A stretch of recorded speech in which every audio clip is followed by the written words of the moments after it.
Hello and welcome to lesson 4 of the course, and in this lesson we're going to cover an easy aromatherapy recipe to dissolve stress and irritability. So when you've had one of those days, you're tired, you're cranky, you can't relax, nothing's going right, you're snapping at the kids, this is a lovely blend to use even. It will quickly lift your mood, make you feel more balanced, calm, help you sleep better, and you can also use it to boost your holistic therapy income, whether you are an aromatherapist or not. I'm going to show you ways that you can actually do just that.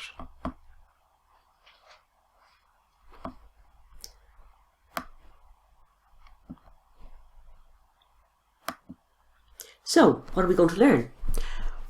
What are you going to learn? I already know. You're going to learn a beautiful and powerful blend of essential oils that has a profound effect on mood and emotion. You're going to learn 4 easy ways that you can use this recipe in your home, your car, your workplace. You can use it today. I'm going to show you a step-by-step guide to preparing the recipe. I'll give you your shopping list, exactly what you need to have. We look at the all-important safety as we do with every lesson, but it is so important and I cover it each time, just in case you just come in to look at 1 or 2 lessons and you mightn't get a whole lot, so it's so important that you know about the safety. And just for fun, you can test yourself. So a great way to check your knowledge and to really cement knowledge is to go over a couple of questions, and a great way of boosting confidence as well, because usually you've actually absorbed a lot more than you think you have. So, the essential oils in this blend and how they lift the mood. First of all, we have bergamot. Bergamot is the little oil of stress. Well, I call it the little oil of stress because it is calming and uplifting at the same time. Very, very useful. So why is that? That is because every essential oil, every plant is rich in natural chemicals.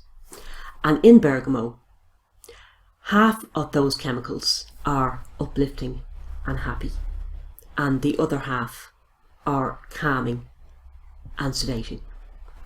You don't need to know a lot about chemicals. Even as a qualified aromatherapist, you don't need to know a lot about chemicals. We do cover the chemicals in great detail in the professional aromatherapy course, but you just need to understand what they do and how they affect your blend. So because of this mix of chemicals, bergamot is perfect for driving tests, exams, interviews, any situation where you need to be calm but also uplifted and focused. Bergamot is your man, or your oil even. Then we have lavender. Lavender essential oil, lavender herb also, will balance the mood, so really good for anger, irritability, anxiety, lethargy, depression. So all the spectrum of moods can be helped by lavender. Why is lavender balancing? A bit similar to bergamot in a way because of its mix of chemicals. So an awful lot of uplifting, happy chemicals and a good amount of sedating chemicals as well. And lavender is not really shown in this diagram as a huge range of chemicals. All the essential oils do, but lavender maybe more than most, and that's why lavender is so good at everything. And lavender is not just like a jack of all trades. Lavender is actually really good at everything. I often think of lavender as Leonardo da Vinci because it's just good at everything. And finally we have ylang ylang. Ylang ylang, spelt Y, pronounced E.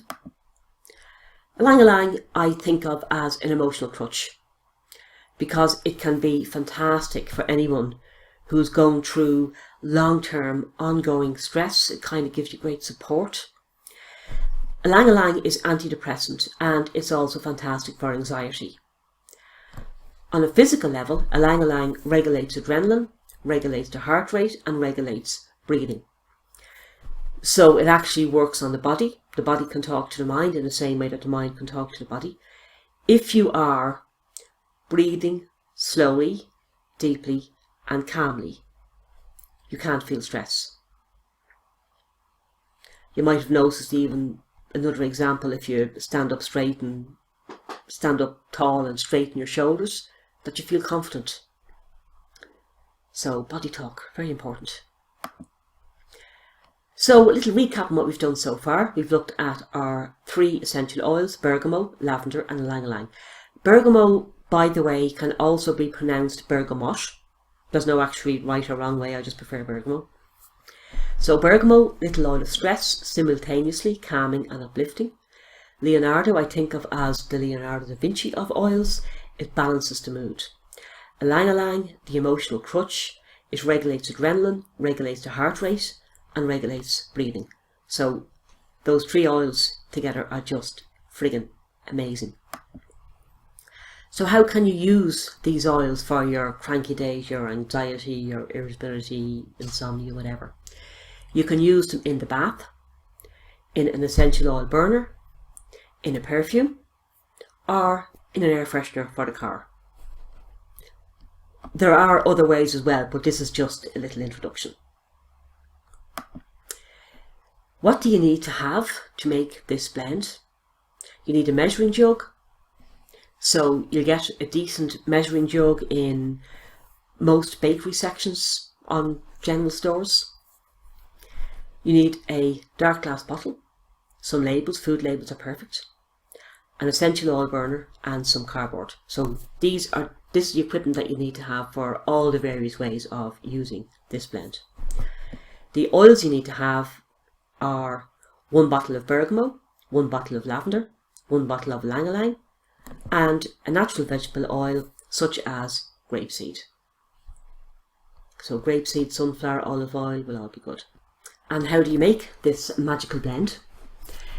To make up a blend to use in a bath or as a perfume, you're going to first of all measure 7.5 ml, which is 1.5 teaspoons of the vegetable oil of your choice.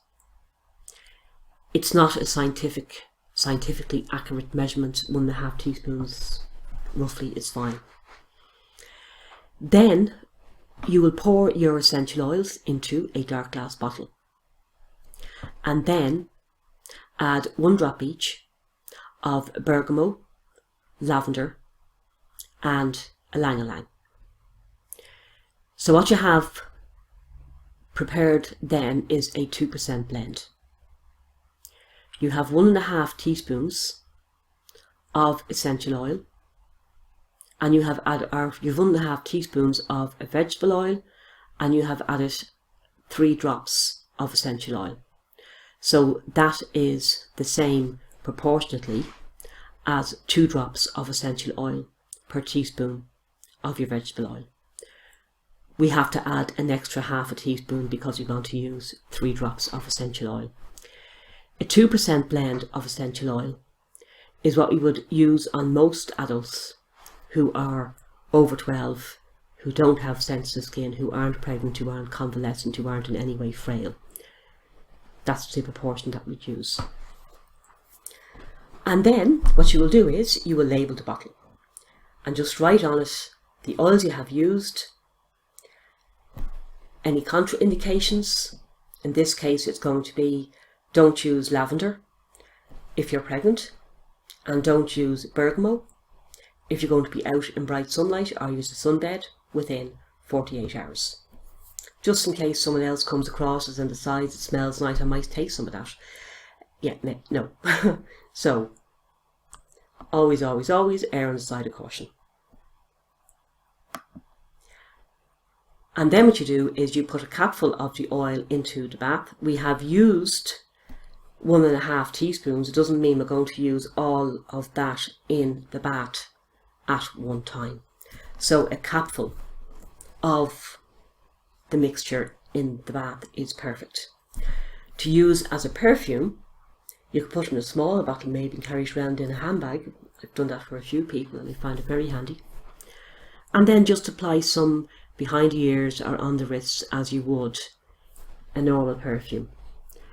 So I don't know if you're aware, but there's an awful lot of pressure points around the wrist that are used in Chinese medicine, pressure acupuncture, to calm and soothe and ease stress. And of course behind the ear is a jugular vein, which is closest to your heart, so both of those areas, we use perfume on those areas, I'm presuming because it originally started out as a way of staying calm or lifting spirits. In a burner, so an essential oil burner has a bottom here, little candle, and it has a well, a space for water. Try and get one with a large well, because I find with the smaller wells you have to really watch them, because if you're not paying attention the water can all evaporate off and the oil can get really sticky and gunky in the burner and it can make the burner crack. So large well is best. So fill the well with water, add 1 drop of each oil to the well. So we're not, in this case, we're not going to mix the essential oils in a carrier oil. We're going to just put them directly into the water in the burner and light the candle. So water in well, add your drops of essential oil, light a candle. So try and remember to keep the burners, any burner, out of the reach of children and animals. And also don't use vegetable oils in a burner. My friend did that one time, had a bit of a blend left over, it smelled nice, thought it'd be nice in a burner. She had the burner going in her sitting room and she was in the kitchen and she became aware of a splattering noise. Wondered what was that? And the oil had splattered all over the chimney breast. It's just like putting a pan on a cooker, leaving the lid off, turning the heat on, and what happens? Oil goes everywhere. In her case, she had to paint the chimney breast because it looked terrible, and then because the chimney breast looked new and the rest of the room didn't, she had to paint the entire room. So a couple of days work because she put carrier oils in her burner. So maybe don't do that. And it's something you do without thinking about it. It just makes sense. May as well use up the oil. As a car freshener or air freshener in a car, I'm not sure if car freshener is a word, but you know what I mean. What you could do is put 1 drop of each essential oil onto a piece of paper or cardboard, well, cardboard better than paper, and hang it in the car. Maybe at the rear view mirror or wherever you would normally hang your car air freshener. What you could also do is something like a Christmas gift label, a birthday gift label, or any kind of a label that might have nice ribbons or something attached to it, and just put the oils onto that and attach that to your rear view mirror or wherever you want to put it. So you can get nice and creative and get some cardboard and put your own picture on it or whatever. I don't necessarily mean picture of you, but you know, draw your own picture or whatever, or get your children to draw a picture. Could be a nice little winter day activity for them. But that is lovely in a car because it's fresh, it's clean, it lifts the spirits, and it helps to keep you calm. And as you know, if you drive, driving can be very stressful, especially when you're stuck in traffic or you're running late or there's someone in front of you going at 2 miles an hour or whatever. So, lovely way to be calm and alert while driving your car. So the ever important contraindications, cautions, essential oil safety. If you're listening, if you're doing this course,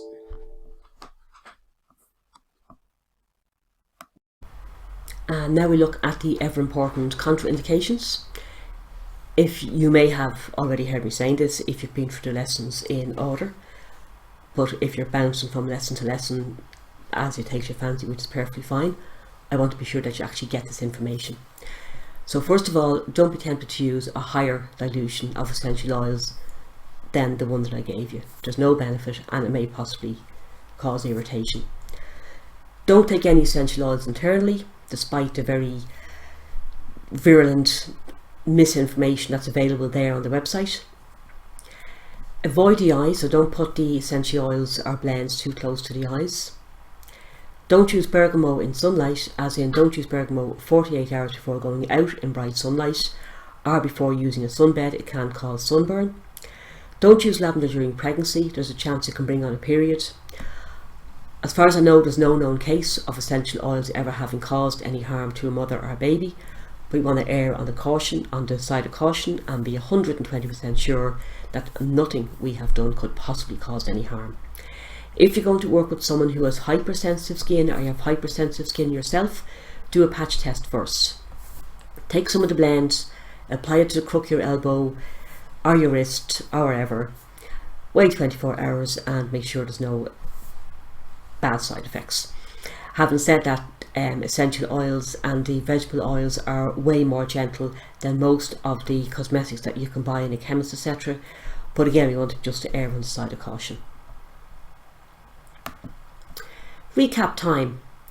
We have looked at how bergamot, lavender and ylang-ylang affect the mood, 4 ways to use the blend, our shopping list, and a step-by-step guide to creating your products, and as always, the all-important contrasts and cautions. So let's look at a couple of questions. How does ylang-ylang help with stress and anxiety? Can you name 3 ways that you might use this blend? What is the contraindication to lavender? And how long will the blend last if it is properly stored? As in, put in a dark glass bottle and kept away from light and heat. So as always, if you're not sure of the answer to the questions, take your time, pause the video, go back over and replay it, because if you don't know something and you go searching for the answer, it's more likely to really stick in your mind. And then when you're ready, move forward with the video and we come on to the answers. So how does ylang-ylang help with anxiety and stress? It balances adrenaline, it balances the heart rate, and it balances breathing rate. Can you name 3 ways that you might use this blend? So I actually have 4 ways here for you. Use it in a bath, as a perfume, in a burner, or in an air freshener for a car. What is the contraindication to lavender? That's pregnancy. How long will the blend last if it's stored properly? 2 months. Now that would be 2 months plus. It will probably last longer, but at least 2 months if stored properly. So using oils for clients, as I've mentioned on other lessons, it really depends on your state laws, etc. But there are ways of using essential oils if you can't use them directly on the skin. This blend is beautiful to use in a burner in the treatment room. It's great for anyone who's feeling stressed out, because the emotional benefits of the oils really come through the aroma and not particularly from application to the skin. So you can really treat a client for stress with essential oils without having an aromatherapy qualification. But then I'm aware that in some states you actually can use essential oils without having a particular aromatherapy qualification. So check your laws, and if you can't use them, you can use them in a burner. So I hope you found that really interesting and that you enjoyed it. If you have any questions, let me know, and I will see you for the next lesson. Thanks a million for listening, as always.